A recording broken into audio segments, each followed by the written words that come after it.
taking shots at the enemy. I'm gonna make it to the top, leave a legacy. If I got something to say, you better let me speak. Turn it up a new degree. Marc Marquez memulai debutnya di Ducati GP23 untuk tim Gresini musim lalu, tim privat dan tim pebalap privat, bersama saudaranya Alex Marquez. Jadi, sementara para pejabat, Pecco Bagnaia, Enea Bastianini, Jorge Martin dan Franco Morbidelli menerima evolusi pada GP24. Saudara-saudara Cervera harus menunggu rumah yang bermarkas di Bologna itu memberi mereka sedikit permen, karena mereka mengklasifikasikan bagian-bagian kecil yang mereka terima selama balapan. Tahun ini, Marc berada di puncak permainannya di pabrik Bologna. Sementara saingan utamanya saat ini dalam pertarungan kejuaraan, Alex, tetap menjadi private air di tim satelit. Marquez yang lebih muda tidak menerima komponen baru apapun untuk GP24-nya pada uji coba Jerez tanggal 28 April. Sementara pada hari Senin, pada uji coba resmi Motorland, Alex hanya ambil bagian pada sesi pagi, dan hanya untuk menguji sistem radio yang MotoGP coba terapkan tahun depan. Karena pembalap Katalan itu sama sekali tidak punya komponen apapun untuk diuji. Tahun lalu saya berada dalam situasi lain, tidak berjuang untuk menang, dan saya pikir itu adil. Alex menjelaskan ketika ditanya oleh motorsport.com apakah berada di posisi kedua secara keseluruhan dan memiliki peluang untuk memenangkan gelar, dia tidak berhak untuk mendapatkan peningkatan. Mungkin sekarang saya melihatnya kurang adil, katanya sambil tersenyum. Tahun lalu, Marc tidak mendapat dukungan lebih dari Ducati meskipun ia memiliki 200 poin lebih banyak dari saya. Saya pernah berada dalam kedua situasi tersebut, jadi saya sepenuhnya memahami kebijakan itu, jelasnya. Kebijakan yang dimaksud Alex adalah ketika Ducati memberikan produk baru kepada satu pengendara, hal itu tidak menjadi masalah bagi pengendara lain yang mengendarai motor yang sama.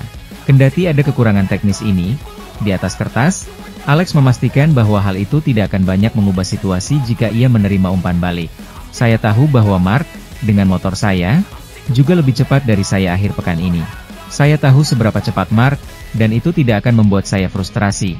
Sebaliknya, itu akan memotivasi saya, tegasnya dengan sikap tenang dan kalem seperti biasanya.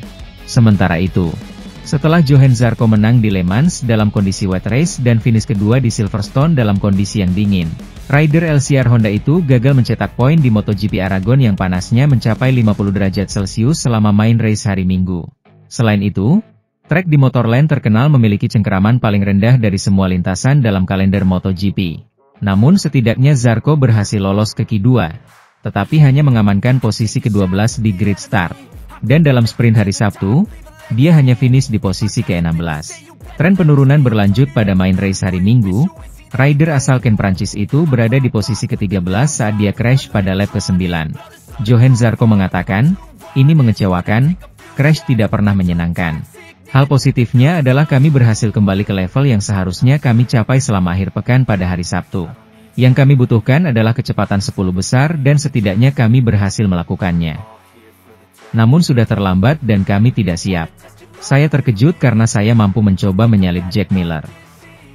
Suhu ban saya menjadi sangat tinggi dan menurutku itulah sebabnya cengkeramannya hilang. Saya dapat merasakan motornya, jika terjadi sesuatu saya langsung bisa menyadarinya. Itulah sebabnya sangat sulit sehingga kami tidak dapat menemukan apapun yang cukup cepat untuk melakukan sprint yang baik dan kemudian mendapatkan marin untuk balapan yang panjang. Hasil yang kuat dalam beberapa minggu terakhir sangat membantu dalam menerima akhir pekan yang buruk ini, imbuh rider berusia 35 tahun itu. Karena near point di Aragon, Zarco digeser oleh Fabio Di Giannantonio, VR46 Ducati, dalam klasemen keseluruhan. Dengan mengantongi 97 poin, kini dia berada di peringkat 6 dalam kejuaraan dunia. Marc Marquez dan Francesco Bagnaia sama-sama mengalami penurunan sebagai andalan tim Ducati saat mengakhiri sesi 2 tes MotoGP Aragon 2025. Rangkaian agenda tes MotoGP Aragon 2025 yang digelar 2 sesi di Motorland Aragon, Spanyol telah tuntas pada Senin. Sesi 2 atau sesi siang yang berjalan dalam durasi lebih dari 4 jam tersebut menjadi milik Maverick Vinales yang mengaspal untuk Red Bull KTM Tech 3. Top Gun keluar sebagai yang tercepat setelah motor RC16 tunggangannya mengukir waktu lap terbaik 1 menit 45,6940 detik. Selain mencatatkan waktu untuk simulasi balapan, agenda ini juga dimanfaatkan Vinales dan KTM menguji komponen terbaru mereka. Dengan raihan tersebut, Vinales memiliki gap keunggulan tipis 0,006 detik atas Marco Bezzecchi sebagai andalan Aprilia yang berada di urutan kedua. Adapun dua andalan pabrikan Ducati yaitu Marc Marquez dan Francesco Bagnaia kompak mengalami penurunan dari segi posisi jika dibandingkan saat sesi 1. Keluar sebagai yang tercepat pada sesi 1, Marquez harus melorot 2 tingkat untuk berada di urutan kedua dengan gap sebesar 0,132 detik dari Vinales. Hal yang sama juga dialami Bagnaia, turun 2 tingkat dari sesi sebelumnya membuatnya bertengger di urutan ke-9. Dalam sesi ini, baik Marquez dan Bagnaia sama-sama kembali menghabiskan hampir sebagian besar waktunya untuk menguji paket aero terbaru Ducati. Awal sesi siang ini juga sedikit terasa lengang karena hanya ada 2 rider yang langsung turun ke lintasan yaitu Pedro Acosta dan Fermin Aldeguer. Acosta yang membela Red Bull KTM dan Aldeguer dari Gresini Racing memanfaatkan lengangnya lintasan untuk latihan start. Rekan setim Vinales, Enea Bastianini menyusul kedua beberapa saat kemudian dengan mencoba melaju tanpa perangkat aero yang mencolok. Pembalap Monster Energy Yamaha, Alex Rins harus mengalami nasib nahas usai mengalami crash tatkala melintasi tikungan 12. Aldeguer dan Acosta sendiri menuntaskan sesi ini dengan berada di posisi saling berurutan yaitu di tempat keempat dan kelima. 1 jam terakhir sesi tes berjalan, torehan positif juga didapatkan Joan Mir yang memimpin tim pabrikan Honda. Sementara itu, Pecco Bagnaia menegaskan peningkatan kepercayaan dirinya pada hari Minggu dan menutup tes Aragon dengan catatan yang sangat positif, terutama dengan aerodinamika baru Ducati. Senin ini akan menjadi hari yang sangat penting bagi Pecco Bagnaia di uji coba Aragon. Hari itu sudah penting sebelum hari Minggu, karena kurangnya rasa percaya diri yang dimilikinya, yang mengakibatkan ia berada di posisi ke-12 yang mengkhawatirkan dalam sprint. Hari itu menjadi lebih penting lagi karena peningkatan yang ia lihat dalam balapan jarak jauh, berkat perubahan dari cakram rem 340 mm menjadi 355 mm. Yang memberinya lebih banyak rasa percaya diri di depan Desmosedici miliknya. Dengan demikian, juara dunia 2022 dan 2023 itu siap mengonfirmasi kemajuan yang telah dicapai pada hari Minggu. Dengan menguji beberapa bagian yang telah diuji dan divalidasi Marc Marquez saat ia merasa lebih baik. Dan beberapa bagian baru yang dibawa pabrikan berbasis Borgo Panigale itu ke Motorland. Yang paling menonjol adalah fairing aerodinamis baru, yang telah diuji oleh 3 pebalap YP25 Pecco, Marc, dan Fabio Di Gianantonio sejak pagi. Dari segi waktu, Bagnaia finish dengan waktu terbaik ke-9, 1:46.391, terpaut 0,697 detik dari waktu terbaik Maverick Vinales. Namun dari segi sensasi, ia sekali lagi meninggalkan lintasan sebagai salah satu yang paling bahagia. Davide Tardozzi, bosnya di tim resmi Ducati, telah mengumumkan bahwa Pecco pasti akan menyetujui aerodinamika baru tersebut. Dan ia tidak gagal. Meskipun pebalap 63 itu ingin mengujinya lebih lanjut sebelum memperkenalkannya pada balapan akhir pekan berikutnya di Mugello. Ketika ditanya apakah ia mengonfirmasi apa yang dipelajarinya pada hari Minggu, Bagnaia menjawab, "Ya, untungnya ya. Saya pikir ini adalah tes paling positif yang pernah saya lakukan musim ini."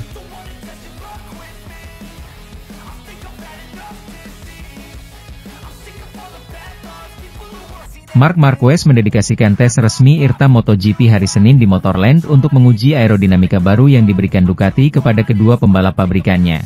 Sebenarnya, jika menilik dari komentarnya dan terutama bahasa tubuhnya, tampaknya paket aerodinamis baru yang tengah digarap Ducati dalam beberapa bulan terakhir untuk menawarkan pembaruan kepada GP25, tidak membuat Marc Marquez terkesan sedikit pun. Ia mengujinya sepanjang hari, menempuh lebih dari 70 putaran di lintasan untuk mencoba memahami apakah paket itu benar-benar memberinya keunggulan dibandingkan paket yang sekarang. Kami telah fokus sepanjang hari pada aerodinamika baru. Seluruh tim, terutama para teknisi, yakin sudah waktunya untuk melakukan homologasi paket baru.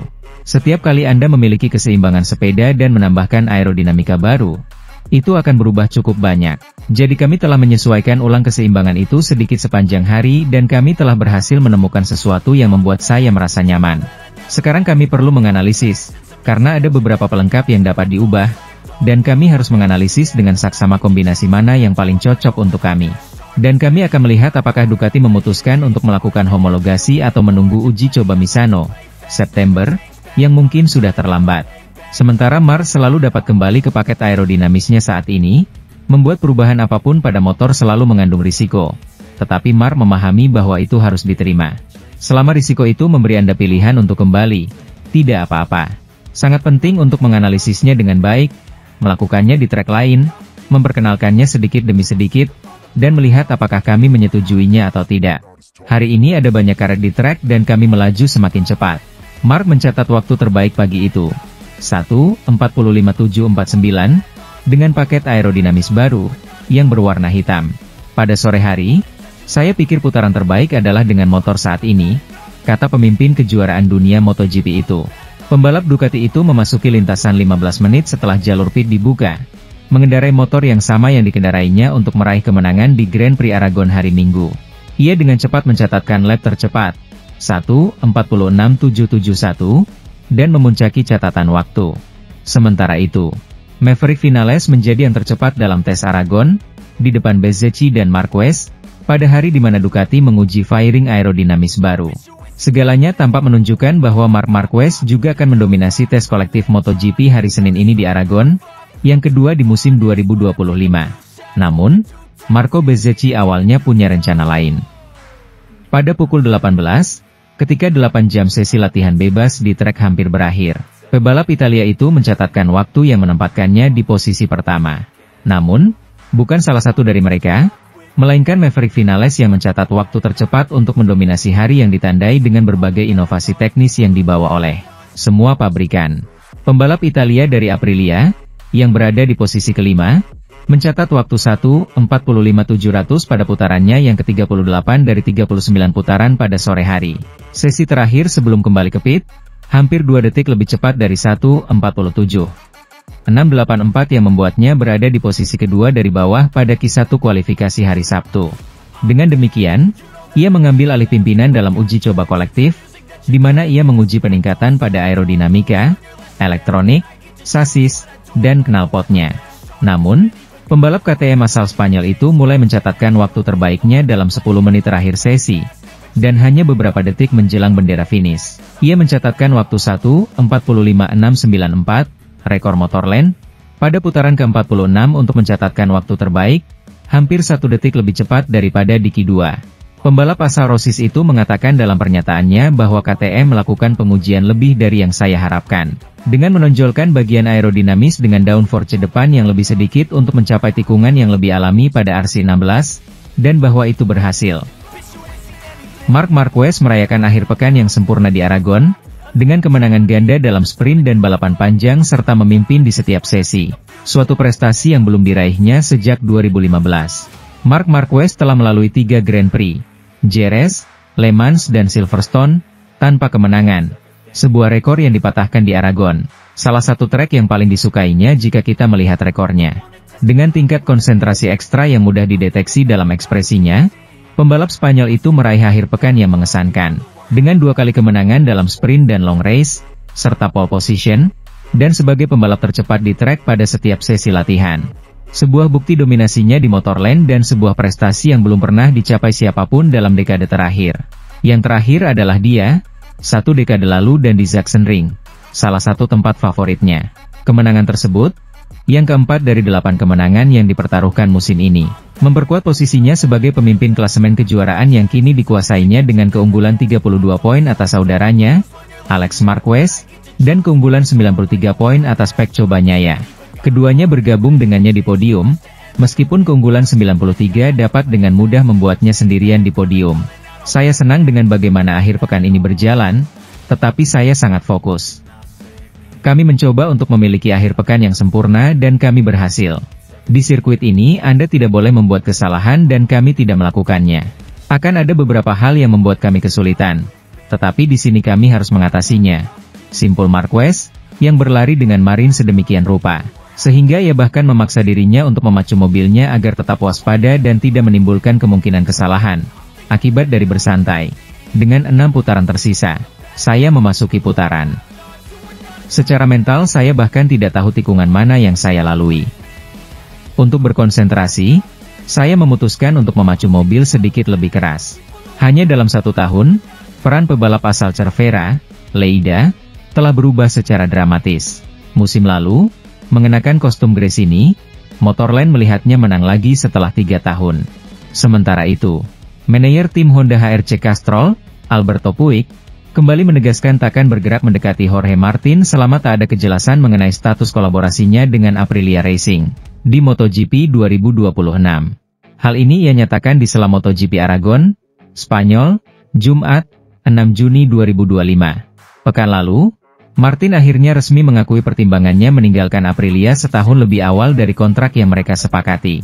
Ia berdalih bahwa minimnya jam terbang di atas RS MotoGP akibat rentetan cedera adalah alasan dirinya melakukan pertimbangan.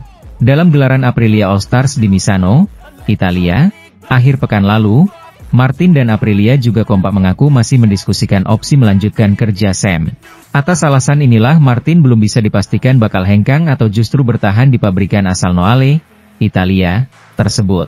Puig sendiri sudah sempat menyatakan di sela seri Inggris 2 pekan lalu bahwa Martin merupakan pembalap yang menarik bagi tim manapun. Sebab, ia merupakan 2 kali juara dunia. Namun, di Aragon, Puig kembali menegaskan tidak ada negosiasi antara Honda dan Martin. Hal ini Puig nyatakan kepada reporter pit lane Dorna Sports, Jack Appleyard, di awal sesi latihan bebas pertama, FP1, pada Jumat pagi waktu setempat. Tidak ada diskusi, karena kami benar-benar tidak tahu bagaimana situasinya, ungkap mantan pembalap GP 500 ini. Seperti yang saya bilang di Silverstone, Martin adalah pembalap yang sangat menarik. Namun, saya rasa dia masih terikat kontrak dengan Aprilia. Jadi, tak ada yang berubah, kami takkan menawarkan kontrak kepada pembalap jika ia masih terikat kontrak yang sedang berjalan, lanjutnya. Dalam seri Inggris 2 pekan lalu, Puig juga menyatakan Honda HRC Castrol tidak benar-benar mencari pembalap anyar. Pasalnya, mereka masih ingin fokus membantu Joan Mir dan Luca Marini. Marc Marquez mendominasi 23 putaran Grand Prix Aragon dengan putaran tercepatnya. Muncul sebagai pemimpin kejuaraan dunia MotoGP setelah mencetak kemenangan keempatnya dalam satu musim yang berlangsung 8 balapan. Raja Motorland memanfaatkan sepenuhnya dominasinya yang mutlak di lintasan Aragon untuk meraih kemenangan dengan satu putaran tercepat. Mencetak rekor sirkuit baru untuk balapan tersebut dengan mencatatkan waktu spektakuler dan mendominasi dari posisi terdepan. 23 putaran balapan tanpa ada seorang pun yang mampu mendekatinya. Meskipun faktanya Alex Marquez, yang finish kedua di garis finish, tertinggal kurang dari setengah detik di bagian pertama balapan, hingga Marc Marquez melakukan dorongan terakhir untuk tiba dengan penuh kemenangan di garis finish, mengurangi durasi balapan tahun lalu hingga 36 detik. Bagi Marquez, kemenangan hari Minggu di Motorland adalah kemenangan keempatnya musim ini, yang sudah lebih baik dari 3 kemenangan yang diraihnya tahun lalu di Gresini. Dengan perbedaan bahwa ia kini telah meraihnya hanya dalam 8 Grand Prix, yang setengahnya telah ia menangkan. Bagi pembalap Katalan, yang belum pernah menang sejak Qatar, ini adalah kemenangan ke-83 dalam karir kejuaraan dunianya. Dan ia tetap menjadi pembalap dengan kemenangan terbanyak ketiga dalam sejarah, di belakang Giacomo Agostini yang sekarang sudah pensiun, 117, dan Valentino Rossi, 96. Di kelas Premier, Marc ini telah melintasi garis finish pertama dalam 67 balapan, di belakang Agostini, 69, yang sudah dalam jarak yang dekat, dan pemimpin pemenang sepanjang masa di kategori teratas, Valentino, yang memiliki 76 dan yang dapat dikejar Marc sebelum kontraknya saat ini dengan Ducati berakhir. Balapan tersebut tidak menampilkan satupun aksi menyalip di 2 posisi teratas, yang dipegang Marc dan Alex Marquez sepanjang 116,794 km yang diselesaikan. Pembalap Gresini itu tetap sangat dekat hingga ia harus mengalah pada kecepatan Marc, yang mencetak rekor putaran dan sirkuit tercepat pada putaran keempat, 6, 7, 8, 9, dan 11. Saat ia turun ke 1, 46,879 untuk mendapatkan 1,5 detik. Namun tidak puas dengan itu, ia turun lebih jauh, dengan 1 putaran tersisa, ke putaran 1, 46,705, rekor balapan baru saat ia memimpin lebih dari 2,6 detik. Sebuah penampilan yang tidak biasa, ia mendominasi ke-6 sesi akhir pekan yang diikutinya. Pada lap pembuka, di belakang saudara Marquez, terjadi pertarungan sengit antara Pecco Bagnaia, yang telah pulih dan siap bertarung untuk podium, dan Pedro Acosta, satu-satunya pebalap yang menggunakan ban keras di depan, dibandingkan dengan ban setengah dan sedang lainnya yang dipilih oleh seluruh grid. Acosta menyalip pebalap Italia itu 4 kali, dengan Ducati membalas dengan baik. Pada akhirnya, Pecco memimpin dan sangat dekat dengan Alex. Namun pebalap Gresini itu berhasil menyelesaikan balapan dengan sempurna untuk mempertahankan posisi keduanya, yang keempat musim ini, yang hanya lebih baik dari kemenangannya di Jerez. Kabar baik bagi Bagnaia untuk kembali naik podium. Tertinggal 2 detik dari pemenang dan 9/10 detik dari Alex, sesuatu yang belum pernah diraihnya sejak Grand Prix Spanyol, mengakhiri periode yang sangat sulit di Prancis dan Inggris Raya, di mana ia hanya meraih 4 poin secara total. KTM Acosta membawanya ke posisi keempat di akhir.